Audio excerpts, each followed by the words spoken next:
¿Qué tal? ¿Cómo le va? Muy buenas noches, bienvenidas y bienvenidos a su programa Mirada Crítica. Hoy es lunes 21 de mayo del año 2018. Ayer se celebró el segundo debate aquí en México, en la frontera norte. A ver si nos hacen el favor algún día de acordarse de la frontera sur y que también ahí se grabe algo, porque vaya que hay problemas aquí. ¿Qué podríamos resumir, además de los ya tantos postdebates que ha habido por todos lados y en todos los medios de comunicación? Pues un resumen. A mí el formato me parece que queda de ver. Supuestamente participan las personas. Ya les habían dicho qué preguntas sí y cuáles no. A mí eso no me pareció. Tampoco que las estuvieran ahí de adorno durante todo el programa. Imagínense estarse ahí más de 2 horas sentaditos sin moverse, sin hacer nada. Me parece un castigo innecesario a la gente que estuvo ahí. En el caso de los moderadores, Yuriria me pareció una especie de imitación de Adela Micha, demasiado protagonismo a mi gusto para los dos, tanto de ella como de León Krause, que pues él vive en Estados Unidos y sí que domina estos temas, pero creo que hablaron mucho y moderaron poco, porque al final de cuentas pues fue casi otra entrevista, no sé, de tercer grado, algún tipo de estos, cuando obviamente pues se suponía que era otro formato. ¿Qué resumen diríamos nosotros de los candidatos que hubo ahí? Caso de AMLO, yo diría 3 cosas. Obviamente el detalle de la cartera, ¿no? El de Canallín, Riquín, algo así le dijo precisamente a Anaya, y también el nombramiento que anunció de Alicia Bárcena, que es la secretaria ejecutiva de la Comisión Económica para América Latina, de la CEPAL, que es un organismo pues de la Organización de las Naciones Unidas, que bueno, pues se encarga de los indicadores de toda América Latina, y creo que ahí contrarresta un poco, digamos, las críticas que le hacen a López Obrador de que pues no sabe o no le interesa la política externa. En el caso de Meade, me parece que lo más evidente para él fue cuando pues sostuvo que la visita de Trump había sido positiva, ¿no? Finalmente para México, cosa que discrepo absolutamente. Y también pues su acartonado mensajes, ¿no? Cuando le preguntan al tubo directo, parecería ser como si estuviera en un diplomado, en un curso ahí, primero pues dando la exposición de por qué es importante algo y aterrizando muy poco lo que tendría que haber pronunciado en este discurso. En el caso de Anaya, yo no sé, y lo digo con todo respeto, si ahí le estén dando algún medicamento para que tenga una sonrisa permanente. No sé si después de este tipo de cursos o de discursos, digamos, pues le duelan los músculos involucrados en las sonrisas. Pero bueno, pues ahí parece ser que se evidencia pues un poco lo tramposo que es. Si nos pueden pasar un cartón, Anaya pasó por ahí un cartón de proceso, justamente cuando López Obrador lo pone en la portada de la revista que está circulando esta semana. Ven, ahí está, por ejemplo, los ricos de López Obrador y el pacto de impunidad, ¿no?, entre Meade y Rosario Robles. Pero vean ustedes del lado izquierdo cómo taparon la parte de la revista Proceso, donde dice: el Frente de Anaya también recluta fichas negras. Terrible me parece ser los intentos de engaño pues, de Ricardo Anaya, que ojalá y lo puedan justificar y que nos dan otro indicador más pues, de la verdadera personalidad de él, que además que cuando se le pues, increpa de pues, cómo tuvo a su familia allá en Atlanta, si es que finalmente pues, quiere mucho a México, pues responde que pues, Meade se fue a estudiar a Estados Unidos y que un hijo de López Obrador se fue a estudiar a España, y diciendo pues no que son tan nacionalistas. Bueno, aquí quiero decir, yo mismo hice mi doctorado, perdón que lo diga, en Barcelona, y no por eso dejo de ser nacionalista, ¿no? Ni viví con los lujos que pues viven algunos en Atlanta u otras en Miami. De hecho, pues a nosotros y nosotras cuando estamos con una beca no nos dicen becarios, sino precarios.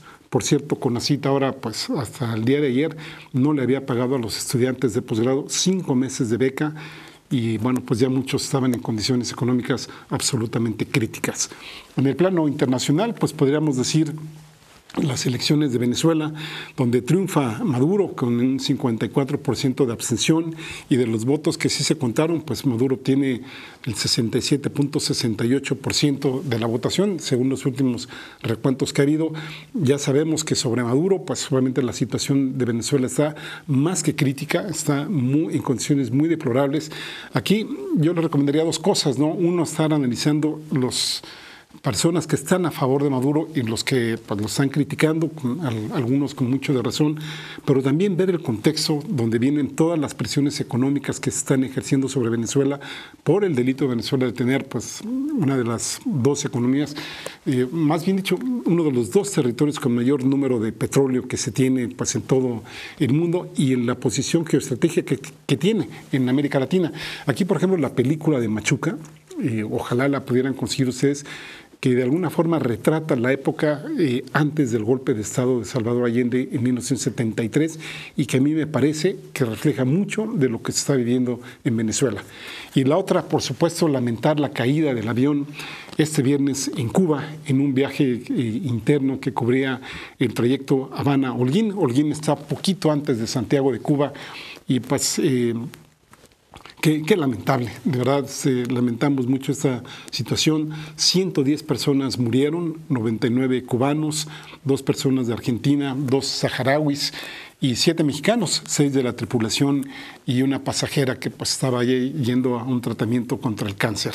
Sobrevivieron 3 cubanas, están muy graves, ojalá logren sobrevivir. Imagínense pues, el impacto. Esto ocurrió en un Boeing 737-200 que estaba arrendado por Cubana de Aviación, que es la línea aérea oficial cubana, y esto se lo arrendaron a la empresa mexicana Damog Global Air, y este aparato pues, se estrelló a mediodía. Aerolíneas Damog será sometida, me parece que en los 2 países, en el caso de México, una auditoría, que ya lo informaron las autoridades aeronáuticas, y en Cuba, pues ya por lo menos ya tienen ubicadas, ya tienen una de las 2 cajas negras del avión, la cual pues va a dar información sobre la tragedia. Mientras muchas preguntas en el aire, por un lado nos dicen que los papeles estaban en regla, que justamente en noviembre de 2017 había pasado la última certificación, pero también por otro lado hay quejas ahí de que permitían sobrecargas de equipajes, que parece que estaban sobreutilizando los equipos ya, por cierto, viejos en esta aerolínea. Justamente ayer una nota del periódico Reforma menciona que con solo 4 aviones de fabricación setentera hicieron 419 vuelos, digamos, pues en distintos países del mundo y movilizaron, fíjense ustedes, a 15,000 pasajeros en 2017 y llevaban movilizados a 4,000 en el primer trimestre de este año. El aparato que se estrelló, como les decía, era de generación pasada, se construyó en 1979, es decir, tenía 39 años de vida.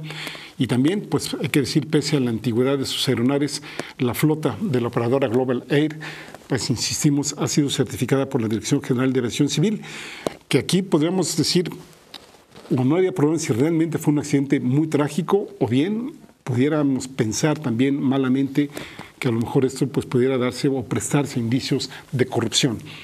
Aquí también hay que señalar o adicionar que la empresa enfrenta varios juicios laborales de exempleados y técnicos que salieron justamente de la empresa en medio de acusaciones en contra de la operación de esa aerolínea. Entonces, pues habría que ver cómo se están dando las cosas, cómo se van a dar las investigaciones para deslindar responsabilidades. En el caso de México, y esto ya lo hilamos un poco más a la política interna, no hubo TLC, se cumplió la fecha fatal que nos habían dado del martes pasado y bueno, pues ya lo ampliaron más, pero el rollo es que no se ve por dónde se vaya a concretar ahora el TLC y nos parece ser que ahora lo más prudente es que se espere a la nueva administración porque obviamente pues esto tiene que seguir por nuevos derroteros.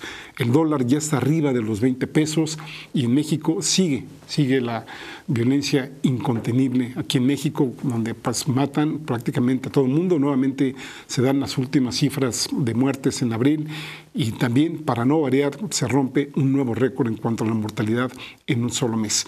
Y también dato curioso, hace rato que mencionábamos la cuestión del debate, se dieron también cifras de cuánto costó el primero, más de 12 millones, bueno, casi 13 millones de pesos, para ser exactos, 12,817,000 y pico de pesos, menos los honorarios de Azucena Oresti, que regresó lo que ya le habían pagado, y Denise Merker, que desde un inicio dijo que ella no iba a cobrar sus 121,678 pesos que le habían ofrecido por estar conduciendo ese debate. En total, 12 millones y medio que costó el primer debate.